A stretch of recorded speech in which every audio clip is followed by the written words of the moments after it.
你们好，今天的话题是海滩上的女孩。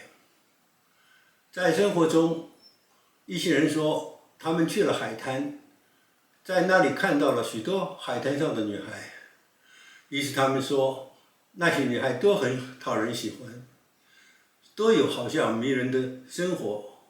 但另一些人说他们不稀罕，因为在海滩上有许多这样的女孩，她们就像玫瑰一样，到处可见。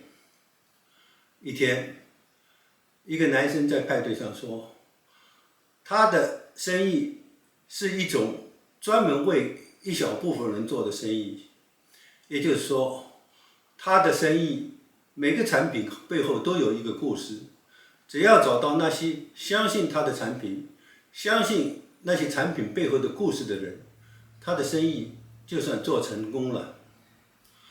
也就是说，他认为他的产品不像海滩上的女孩，因为那里有一大堆，也不像玫瑰，因为它们到处可见。这是一个小姐对男生说，为什么他说他的生意只要找到一小部分人就算做成功了？为什么他说他的产品不像海滩上的女孩，也不像玫瑰那样？这是男生对小姐说，他的生意是继承了他父母的家庭生意，他想把它发扬光大，但遇到了挫折。不过他还是相信那个生意，它背后的故事，那个产品，每个产品都有他自己的故事。小姐听了男生的话，对他说，他相信他的产品，也相信他那个产品背后的故事，于是他成了他的客户。原来小姐自己也在寻找她自己的故事，于是她想起了她的男友，因为最近一段时间，她的男友跟她有些疏远了，这样的话，她就感到很难办。一天，她受到了邀请，去参加一个宴会。当她享受了生活的美好，喝了一些果汁，她的沉甸甸的脑袋开始慢慢散开了。当她和一个女士谈起了她的男友，那女士说，那小姐太重感情，因为这样下去是不会有好结果的。小姐说，要是她太重感情的话，这样的话就好像说，在生活中许多女人都很重感情，难道这都是一种缺陷吗？女士听了小姐的话，觉得这也有道理，因为女士自己也遇到了问题，她也遇到了感情问题。于是小姐对女士说，她的男友是摄影师，他经常为女生拍照，这让她很担心。而最近一次，她男友推说因为工作忙，没有跟她在一起。这时，小姐对女士说，这让她觉得她和她男友的事情不知该怎么办。这时女士说，看来这种事情也发生在她身上，因为她也觉得她的男友说她有点问题，也就是说她想控制她。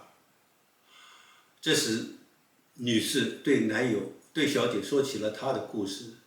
她说她是在一个外国遇到了她的男友，当她男友回到了她家乡时，她的父母和家人们对她男友不太热情，这让她男友感到很孤单难受。这时小姐对女友说，他们都遇到了同样的问题，并且同样都在寻找解决问题的办法，也就是说，他们都有自己的故事。一天，小姐坐到了美容化妆师跟前，她想让美容专家让她的脸上重新绽发出笑容。这时，她想起了她的男友，那些她和男友在一起的时候，那时他们经常在一起喝酒、看电视、吃东西，随后做爱。他觉得那是多么令人怀念的时刻。然而，这些欢乐的时刻现在好像都离他越来越远。同时，他也想起了那个男生。那个男生说，他的产品是针对一小部分人，只要找到了那些人，相信他的产品，相信他产品的每个故事，他的生意就算做成功了。这时小姐问自己，难道你也有自己的故事吗？难道你的故事是你们之间有默契，你打算原谅你的男友，并且给他时间，让他回心转意，这就是你的故事吗？当美容专家给他做好了美容，他照着自己一下，脸上浮现了笑容。不久之后，他给男生打了个电话。当男生问他是谁时，他说他是海滩上的女孩。这时男生好像在自言自语。于是小姐对男生说，她之所以相信男生的产品，是因为她相信他的产品背后的故事。这时男生问小姐说，难道在海滩上有许多迷人的女孩吗？小姐对男生说，这就是为什么他听到了他的故事，马上就相信了他的故事。于是男生对小姐说，原来小姐成了他的客户，相信了他产品的故事，是因为小姐自己也有一个迷人的故事。网友们，你想知道以后发生的事吗？